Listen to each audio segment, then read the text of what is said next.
Good morning, I'm David Schuster. You're watching MSNBC's continuing coverage of the earthquake in Haiti. The clock is ticking. The window for saving survivors trapped beneath the rubble is quickly closing. NBC's Kerry Sanders will give us the latest on the ground at the International Airport in Port-au-Prince. NBC's Tom Yamas will have the latest from the Dominican Republic border with Haiti. And we'll be speaking with the U.S. ambassador to Haiti about relief efforts on the ground. But first, we're going to go right to the Pentagon, where we're getting the latest information now from Defense Secretary Gates about the U.S. military assets that are near Port-au-Prince. Let's listen. The Haitian people and those who are rushing to their assistance will be uppermost in our thoughts and prayers in the hours and days ahead. And after my opening statement, Admiral Mullen will describe the extensive military relief efforts we have undertaken. Let me now turn to the reason I originally scheduled this press conference. As you know, after the shooting at Fort Hood last November, I asked former Army Secretary Togo West and former Chief of Naval Operations Admiral Vern Clark to conduct an independent review of the department's policies, programs, and procedures for identifying and responding to internal threats. I should note that it pertains solely to the Defense Department and does not address other executive branch agencies. The review was completed on time and delivered to me this week. As expected, Secretary West and Admiral Clark conducted a serious, thorough assessment, and I thank them for taking on this difficult task. First of all, because it remains an active investigation, criminal investigation, I can't address the specifics of the Major Hassan case at this time.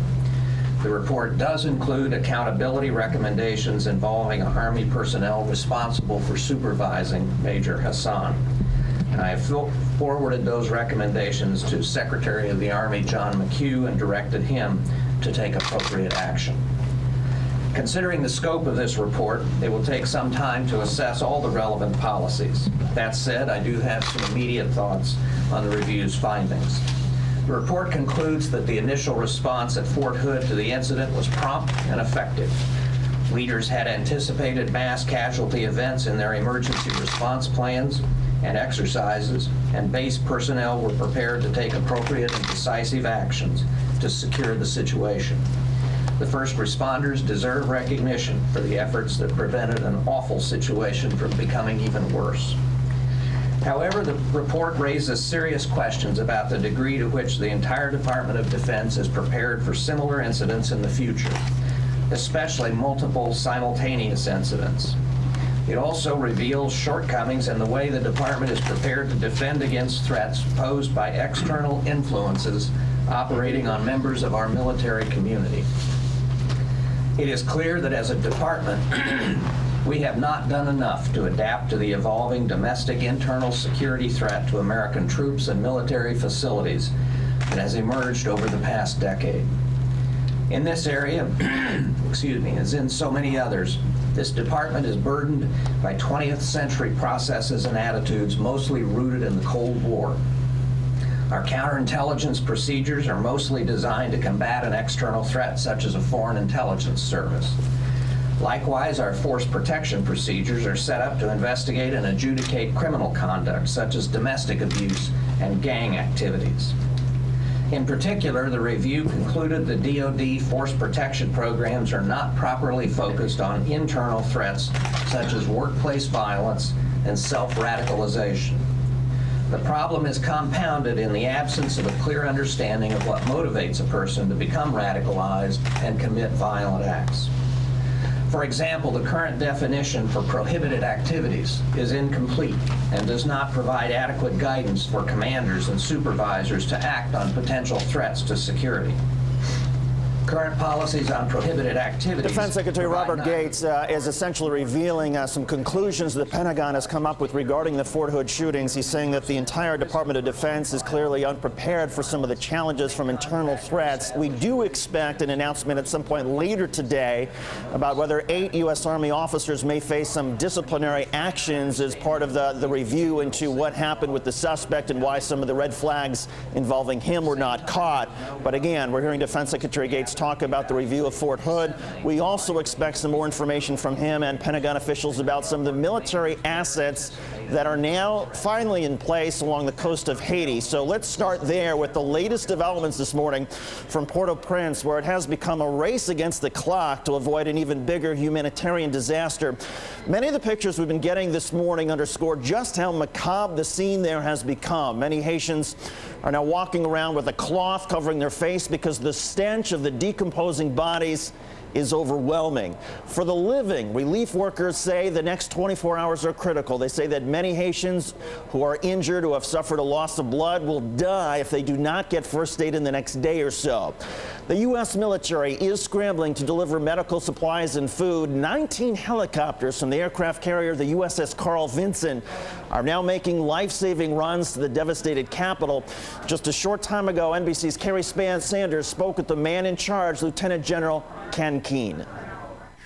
We are putting what we can in the hands of the Haitian people right now, and as we get more capability, we're going to deliver more.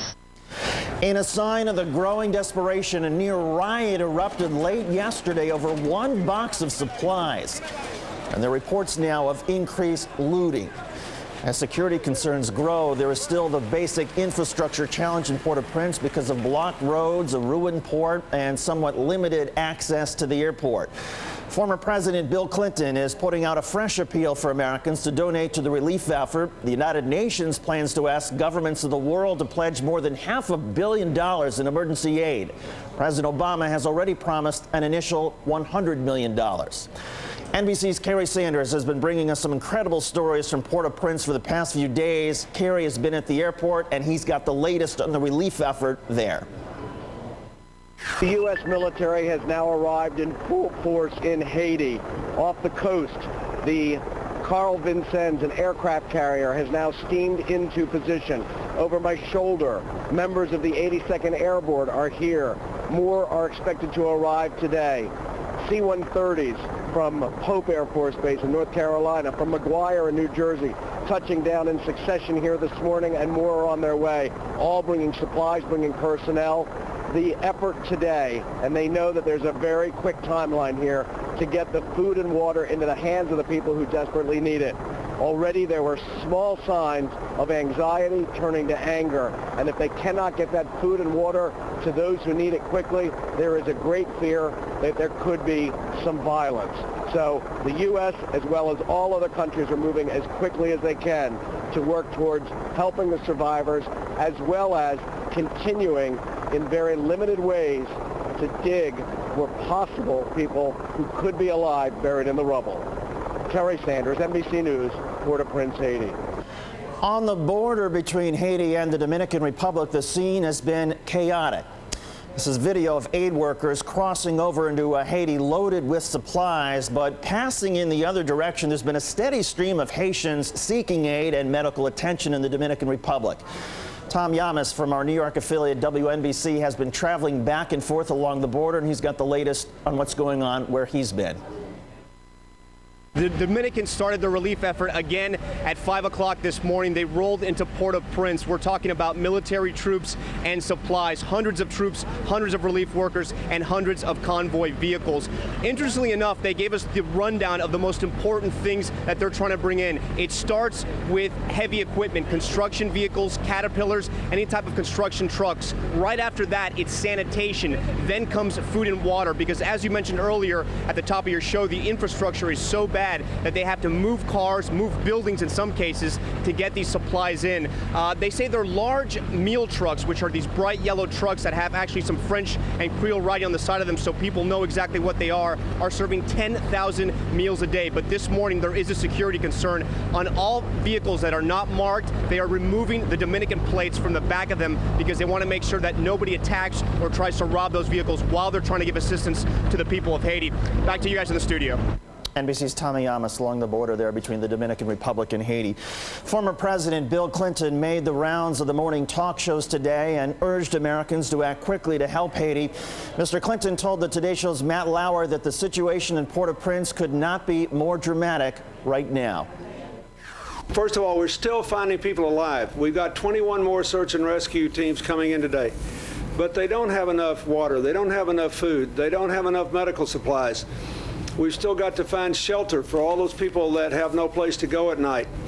And that's the way to make it safer.